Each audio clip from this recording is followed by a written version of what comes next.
ఈ పాడ్కాస్ట్ నచ్చితే లైక్ చేయండి, షేర్ చేయండి, సబ్స్క్రైబ్ చేయండి, ఫాలో కూడా అవ్వండి. బద్ధకం అనేది చాలా బ్యాడ్ హ్యాబిట్. లేజినెస్ ఉండడం వల్ల చాలా వరకు మనకు ప్రాబ్లమ్స్ వస్తాయి.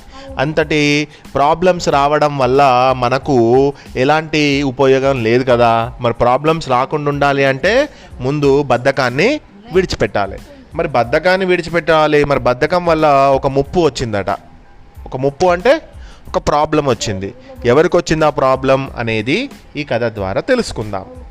రంగయ్య అనే ఒక అతను కోళ్ళ వ్యాపారం చేసేవాడు. కోళ్ళ వ్యాపారం అంటే కోళ్ళను అమ్మడము, వాటిని పెంచడము, అమ్మడము, మళ్ళీ గుడ్లను వాటి నుంచి వచ్చే గుడ్లను అమ్మడము, ఇలాంటి పనులు చేస్తూ ఉండేవాడు. గుడ్లను పొదిగించడం, వచ్చిన పిల్లల్ని కంటికి రెప్పలా కాపాడి అవి పెద్దయ్యాక వాటిని అమ్మడం, ఇదే అతని పని.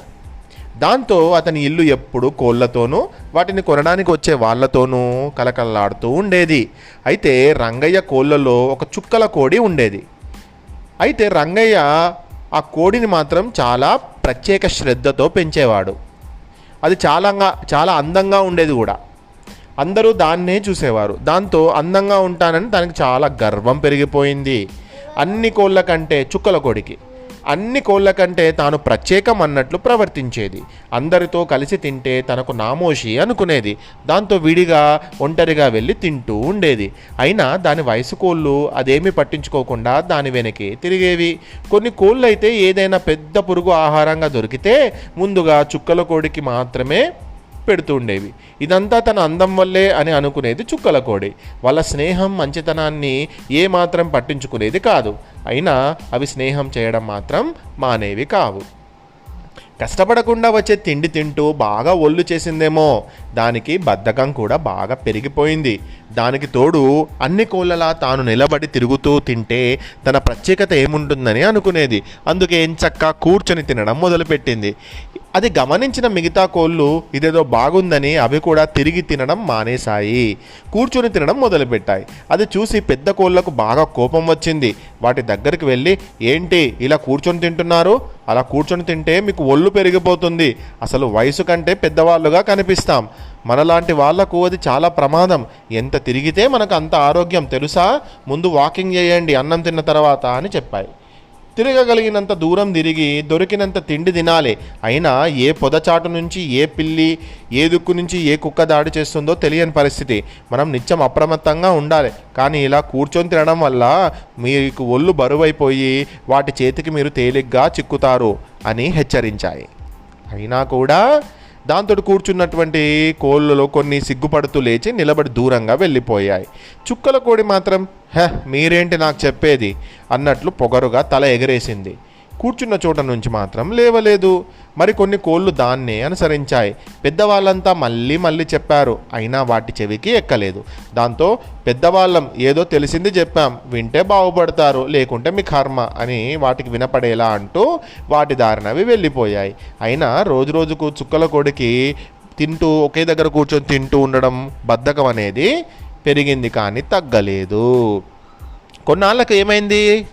మరింతగా ఒళ్ళు చేసి కదలలేకుండా బిగ్ ఫ్యాట్ హెన్ లాగా అయిపోయింది. అది చీకటి పడే వేళ లోపలికి వెళ్ళాలన్నా బరువైన ఒంటితో 4 అడుగులు కూడా వెయ్యలేకపోయేది. అన్నిటికన్నా ఆఖరున వెళ్ళేది. తట్ట కింద ఇరుక్కొని కూర్చునేది. బాగా లావెక్కిన కోడిని గమనించాడు రంగయ్య.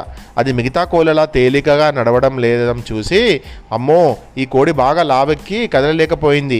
ఏ పిల్లి అయినా కుక్క అయినా దీన్ని చూశాయంటే అంతే, దీన్ని అమ్మేస్తే మంచిది అనుకున్నాడు మనసులో. కొన్ని రోజుల తర్వాత 5-6 ఇళ్ళ అవతల ఉండే దానయ్య గబగబా రంగయ్య ఇంటికి వచ్చాడు. వస్తూనే, రంగయ్య, మా ఇంటికి బంధువులు వస్తున్నారు, మంచి కోడిని ఒకదాన్ని ఇవ్వు, బాగా లేతగా ఉండాలి అంటూ కంగారు పెట్టించాడు రంగయ్యను. అలాగే, నువ్వేం కంగారు పడకు దానయ్య, మంచి లేత కోడి ఒకటి ఉంది. చూడడానికి పెద్దగా కనిపిస్తుంది, కానీ తినడానికి చాలా లేతగా ఉండి రుచిగా కూడా ఉంటుంది. కాకపోతే మరి కాస్త ధర ఎక్కువ అని అన్నాడు. అంటూ మెల్లగా వెళ్ళి, సరే అలాంటి కోడిని నాకు చూపించు అనగానే రంగయ్య ఏం చేసిండు? వెంటనే వెళ్ళి ఆ చుక్కల కోడిని తీసుకొని వచ్చిండు. అది లావుగా ఉండడం, కూర్చొని తింటూ ఉండడం వల్ల రంగయ్యకు పెద్దగా శ్రమ లేకుండానే దొరికిపోయింది. పరిగెత్తడానికి వస్తుందా లావు ఉన్న వాళ్లకు?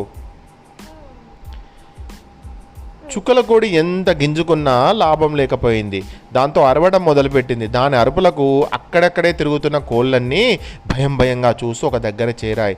దానికి వచ్చిన ప్రమాదాన్ని గ్రహించి అన్నీ చాలా కంగారు పడ్డాయి. చూసారా పిల్లలు, మన బద్ధకం మనకెంత ముప్పో. చెప్పిన మాట వినలేదు, కూర్చొని తిని ఒళ్ళు పెంచుకుంది. మనకంటే ముందే ప్రాణాలు పోగొట్టుకోబోతుంది అన్నాయి అక్కడ ఉన్నటువంటి పెద్ద కోళ్ళు. అవునన్నట్లు తల ఊపుతూ చుట్టూ చూశాయి మిగతా కోళ్ళు. అందుకే బద్ధకాన్ని మనం వీడాలి. తిన్న తర్వాత మంచిగా ఎక్సర్సైజ్ చేయాలి. బద్ధకం అనేది వెరీ వెరీ డేంజర్ అనేది ఈ కథ ద్వారా తెలిసేటువంటి నీతి. ఇంతటి చక్కటి కథను రాసిన వారు కన్నెగంటి అనసూయ గారు.